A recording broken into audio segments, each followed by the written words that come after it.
You know what I could talk about? I could talk about the 4 principles, the human rights, So oftentimes when we talk about how to approach human trafficking, there's different ways to approach it. There's the criminal justice approach, where we look at how do we address the bad people that are doing this. And usually that's through arrest, incarcerations, fines, penalties. It's really using the law and all the resources behind the law to address the issue. And I think the anti-trafficking movement historically has really adopted a criminal justice approach and really funded a criminal justice approach. But there's growing recognition that we need to also take a public health approach. This approach really says, okay, what are the systems and structures that lead to vulnerabilities?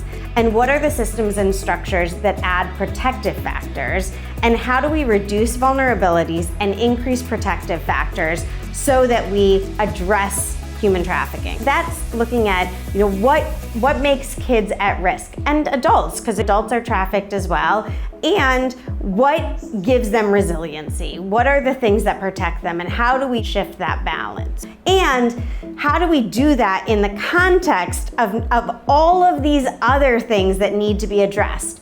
Poverty, racism, bigotry, lack of basic needs, all of the things that impact our kids and make them vulnerable.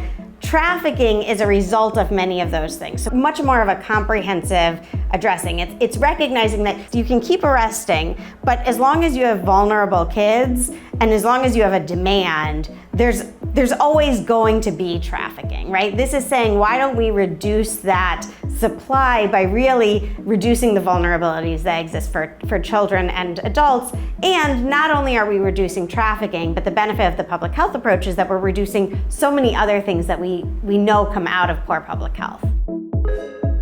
The human rights approach is basically saying everybody has basic fundamental rights as a human being, and we need to respect those. And we need to put in place laws and systems and programs and services that allow everybody to afford the basic human rights that you should be granted simply because of existing on this world. The moral approach takes more of there is a right way to live your life, and there is also a wrong way to live your life. And we need to do everything we can to encourage and promote people to live their lives this right way. Typically, the moral approach has religious components to it, and sometimes those religious components are in harmony with each other, and sometimes they're different based on the religion. But it really is a moralistic vantage point that there is a certain way people should live their lives.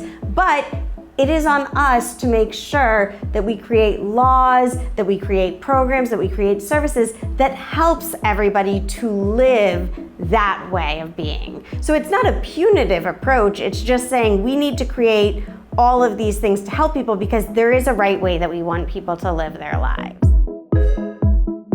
Too often, in my opinion, what we have is we have people who camp out in these different perspectives, and they don't realize it's not an all or nothing. It's not you take a criminal justice approach and that's the only approach. You take a public health approach and that's the only approach. Oftentimes, what we need is some sort of combination of them, and they all have their role and their place. And so at Love146, for example, our services and our approach tends to balance human rights as well as public health. That tends to be what the lane that Love146 goes in terms of our work. But we work very closely with partners who do take a criminal justice approach. We do work with people who work in law enforcement and in the prosecutor's office.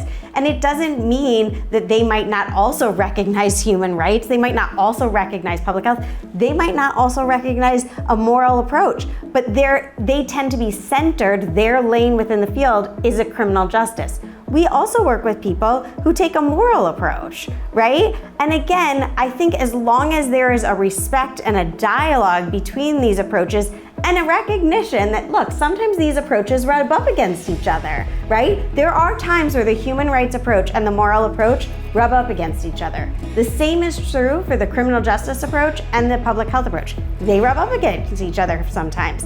But I don't think the answer is to run to your camp and then point fingers and argue. I think the answer is to come together and actually talk about those places where they rub up against each other and say, fundamentally, we're all trying for the same thing. So how do we address this rub so that we can cohesively come together to push the field forward?